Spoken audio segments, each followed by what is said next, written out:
Hi, everybody. It's Tim Hagen from Progress Coaching, and I wanted to introduce you to a pretty cool concept called feedback progressions.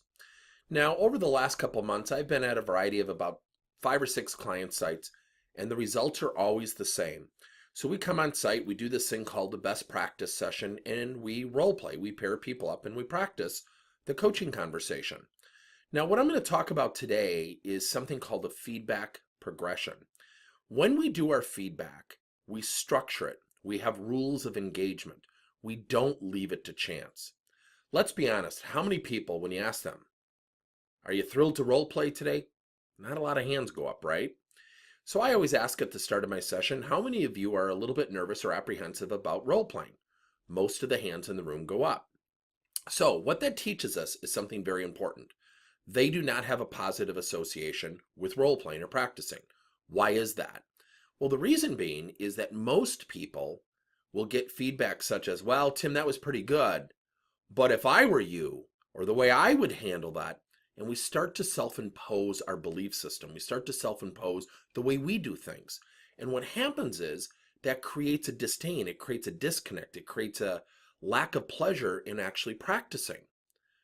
Now, number two, can we at least be honest about one thing? People don't arbitrarily get better, right? I mean, it's a lot like I did a keynote a couple years ago in front of thousands of people at a corporate site. Can you imagine if somebody came up to me and said, "Oh, Tim, don't practice. Get up there, wing it. Yeah, you're on 2 stages. It's pretty high up. You can't see the front row. There's bright lights. Oh my gosh, don't practice. You'll nail it." And by the way, you won't be nervous at all. I hope you're laughing, right? I use a little bit of sarcasm to make my point. But here's the funny thing about practice. It is a weapon that most companies don't leverage. Salespeople hate role playing. Typically, they hate it. Why? Because they don't have a strong association with it. That's where feedback progressions come into play.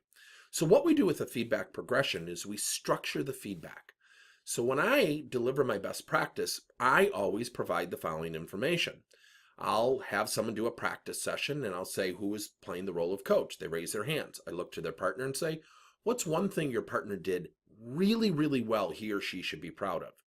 What does that do? The person who just practiced or role played is hearing feedback from their teammates. And then we switch roles and we provide the same structured feedback. The second round of role plays or practice sessions, I might ask the person who directly played the role, what's one thing you did that you're actually proud of? Now I've got them talking about themselves positively. And I might do that for a couple sessions. I do not provide constructive feedback until the afternoon. I will go through about 4 or 5 rounds of feedback where we use self-actualized questions. What did you with a success imperative? So Bob, what did Susie do extremely well during a practice session she should be proud of? Bob, what did you do that you're very proud of? I'll ask questions such as, Susie, stylistically, what's one thing that Bob does extremely well that he may not even be aware of? So after about 4 to 6 rounds of positive feedback, people are feeling good about getting better. Now, some of you might be saying, but wait a minute, what about constructive feedback? Here's the funny thing. When people practice, 99.9% of the time, they are not unaware of the things where they have an opportunity to improve.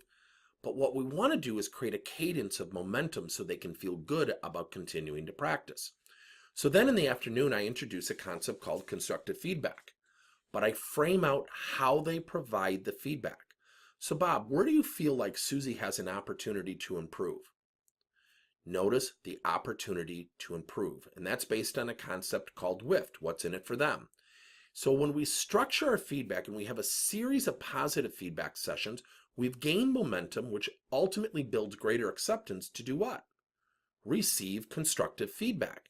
Then when we deliver constructive feedback and we have a rule of engagement of deliver to your teammate with the phrase, I think you have an opportunity to improve, and give them one area. I don't ask for 3 or 4 areas because it'll feel like piling on, and that can really create a disdain for the next practice session. I've had people who are VPs, directors, people in the C-level suite. literally nod their head and say, yeah, I'm kind of nervous about role playing and practicing. I'm not very good at it. The reason people aren't good at it is they don't do it a lot. So what you can do at your organization is implement practice sessions. I would even stay away from the word role playing. Then structure your feedback progressions. If you structure them and you structure the feedback at least initially for the first 4 or 5 sessions to be positive, and then you introduce constructive feedback using the words where I think you have a wonderful opportunity to improve is, and then they fill in the blank, you will be amazed because every session I've taught, I ask at the end of the day, how many of you felt more comfortable today than you thought when we started earlier this morning? Every hand in the room goes up. Not because I'm a great trainer or great coach, but it's really leveraging that feedback progression. Think about this. If our teams were not just willing, but what if our teams wanted to practice? What if our customer service teams wanted to practice? What if our sales teams wanted to practice? Wouldn't we have a competitive edge in the marketplace? I hope this has helped. Introduce feedback progressions in your next practice sessions. I promise you'll see a huge difference. Thanks for your time.